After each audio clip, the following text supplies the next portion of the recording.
हमारे साथ इस वक्त नेशनल कॉन्फ्रेंस के प्रेसिडेंट डॉक्टर फारूक अब्दुल्ला हैं और उनसे बात करेंगे हम। फारूक साहब, नई सरकार बन रही है, it's the new government. Omar Abdullah साहब is gonna be the new chief minister after a decade.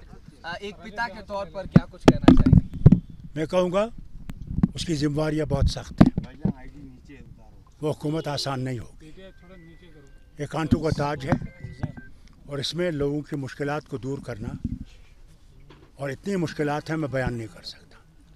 मैं अल्लाह से यही दुआ करता हूँ कि जो नई हुकूमत आए उनके रास्ते आसान करे, कि वो जम्मू कश्मीर के मुश्किलात दूर कर सके और जो नफ़रतों का मैदान पैदा किया गया है उस नफ़रतों के मैदान को वो ख़त्म कर सके। प्रधानमंत्री जी ने नेशनल कॉन्फ्रेंस और कांग्रेस और उमर अब्दुल्ला साहब को मुबारकबाद दी है नई सरकार के लिए, इस यूज मैंडेट के लिए। मैं बहुत मशकूर हूँ उनका कि उन्हें मुबारकबाद दी है। हम उम्मीद करेंगे कि वो हमारी स्टेटहुड को रिस्टोर करेंगे और हमारी मुश्किलात में मेहनत हमारे साथ खड़े होंगे कि हम यहाँ की रियासत की जो मुश्किलात हैं उनको दूर कर सकें। उसमें हमें ज़बरदस्त इनकी न सिर्फ शुभकामनाएं बल्कि इनकी हमें उम्मीद है कि हमारे साथ खड़े होकर ये हमें इस मुश्किल से निकालेंगे। हरियाणा में जो एंटीसिपेशन था कि कांग्रेस पार्टी सरकार बनाएगी, उसको लेकर के प्रधानमंत्री जी ने घेरा है कांग्रेस पार्टी को। उन्होंने कहा कि ये जो बांटने वाली राजनीति है कांग्रेस पार्टी करती है, उनके अलायंस पार्टनर करते हैं, उसको कहीं ना कहीं फेलियर हाथ लगा हुआ है। वो नहीं बात है। जम्मू में किसने नफरत पैदा की बताइए? क्या वो कांग्रेस ने की? वो तो होम मिनिस्टर भी आए थे, प्रधानमंत्री भी आए थे, कितने मंत्री इनके नहीं आए नफरत पैदा करने के लिए? अगर ये लोग आ गए तो आतंकवाद बढ़ जाएगा, ये बढ़ जाएगा, वो बढ़ जाएगा। अरे यार, आतंकवाद बढ़ाने वाले कौन हैं? हमने कभी आतंकवाद का साथ नहीं दिया, न कभी आतंकवाद का साथ देंगे। पर सर, जो 5 MLA एलजी नॉमिनेट कर रहे हैं, तो क्या लगता है उससे चैलेंज है आपको कुछ? देखिए, अंडर कॉन्स्टिट्यूशन ऑफ इंडिया वो ये कर नहीं सकते हैं, वो ये नहीं कर सकते। ये हक है हुकूमत का, जो हुकूमत आएगी वो नॉमिनेट करती है। अगर ने किया तो हम सुप्रीम कोर्ट का दरवाज़ा खटखटाएंगे और हमें पूरी उम्मीद है कि सुप्रीम कोर्ट हमें कॉन्स्टिट्यूशन के मुताबिक हमारी इस प्ली को सुनेंगे और हमें इंसाफ देंगे। सर, लोगों ने भारी मतदान देके नेशनल कॉन्फ्रेंस पे अपना एतमाद किया है, तो देखिए, अल्लाह का शुक्र है कि उन्होंने हमें बहुमत दी है, मगर साथ साथ हमारी जिम्मेवारियां भी बहुत बढ़ गई हैं। इस रियासत को उस मुश्किल से निकालना आसान नहीं है। यहाँ बेरोज़गारी है, बदहाली है।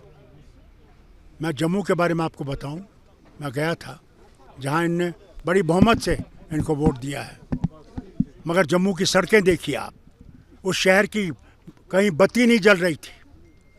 ये हाल है जम्मू का। जम्मू तो इनके, जिस तरह कायदे आज़म कहते थे ना, कश्मीर मेरी जेब में है, बीजेपी ये समझती है कि जम्मू हमारी जेब में है।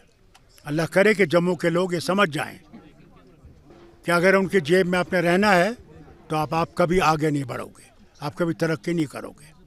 नफ़रत से निकलो और मोहब्बत की रस्सी को पकड़ो, तब हम लोग सब इकट्ठे इस रियासत को बचा सकते हैं। तो क्या उमर साहब भी अभी सीएम बनेंगे? जनाब, मैं तो चाहूँगा कि वो बने। फाइनल फैसला जब पार्टी की मीटिंग हुई वो होगा।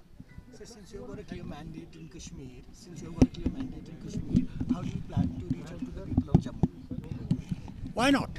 We've always reached the people of Jammu when they have not given us votes. We've had ministers who lost from Jammu. We've never ignored Jammu. Jammu has ignored us. But we will show them that we are not going to ignore Jammu. Jammu is as dear to us as Kashmir is. Sir, सरकार चलाना कितना मुश्किल रहेगा, क्योंकि यहाँ पर LG भी है और सेंटर के साथ भी कन्फ्रंट। एलजी चला जाएगा, स्टेटहुड आएगा, नया गवर्नर मुझे उम्मीद है वो हमारे साथ मोहब्बत से और काम करेगा, क्योंकि हम हिंदुस्तान का एक हिस्सा हैं, हम हिंदुस्तान का ताज हैं, मुकुट हैं। अगर मुकुट ख़राब हो गया तो हिंदुस्तान कैसे चमकेगा? इससे हम सबको इस ताज को ऊपर उठाना है, इससे मोहब्बत करनी है और नफ़रत को डुबाना है और मोहब्बत को आगे ले जाके सारे हिंदुस्तान में एक सूरज चमकाना है, जिससे कि नफ़रतों का राज जो है ख़त्म हो और मोहब्बत का राज बढ़े। शपथ ग्रहण की तारीख क्या रहने वाली है फारूक? अभी तक जनाब, क्योंकि पार्टी मीटिंग नहीं हुई है और हमारे लीडर जिनको आना है हिंदुस्तान गठबंधन को, उसके लिए भी हमने तैयारियां करनी है।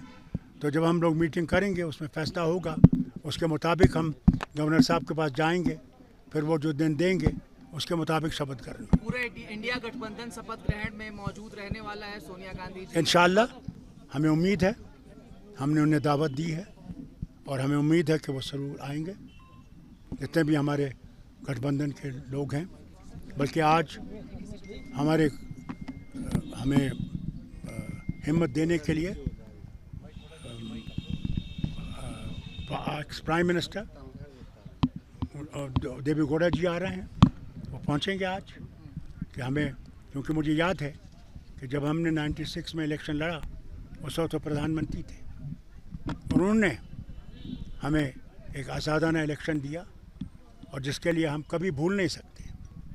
इस रियासत को उन 6 साल में हमने उन मुश्किलों से निकाला कि आज सब पार्टियां घूम रही हैं। फारूक साहब, आपका अनुभव इतना पुराना है, अगर एक शब्द में आपने कश्मीर को इतना देखा है, इतना आपसे लोग प्यार करते हैं, आप भी लोगों से प्यार करते हैं, अगर इस पूरे इलेक्शंस को आपको इनकलकेट करना हो, if you have to inculcate this election in a sentence, what it would be sir?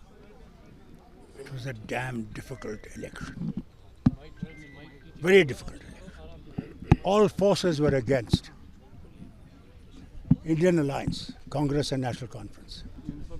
But the people of the state, I'm proud to say, they stood against all odds and gave us the mandate for us to see to the state that it goes forward, that we shine again in every sector and remove the tragedies that have occurred in this last 10 years. तो जैसा कि आपने देखा कि ये फारूक अब्दुल्ला साहब हमारे साथ बात कर रहे थे और उनका ये साफ कहना था कि ये इलेक्शन जो था उनके लिए काफ़ी दुश्वार था, काफ़ी उनका ये कहना कि इट वाज काफ़ी इलेक्शन जो था डैम इलेक्शन था कि हमारे लिए काफ़ी इसमें दुश्वारियां थी, काफ़ी सारे फोर्सेस जो थे हमारे ख़िलाफ़ थे, लेकिन लोग जो हैं उन्होंने हम पर एतमाद किया है, हमको बहुमत से जिताया है और हम जो हैं लोगों की उम्मीद पे पूरा उतरने की कोशिश करेंगे। और उनसे जब हमने ये कहा कि क्या उमर अब्दुल्ला साहब ही सीएम कैंडिडेट होंगे, तो उनका ये साफ कहना था कि मेरी तरफ से मैं चाहता हूं कि उमर अब्दुल्ला जो हैं वही नेक्स्ट चीफ मिनिस्टर यहाँ के बने। Mohammad Yunis, News Nation, Srinagar. News Nation अब व्हाट्सएप पर खबरों के ताज़ा अपडेट के लिए न्यूज़ नेशन के इस QR कोड को स्कैन करें।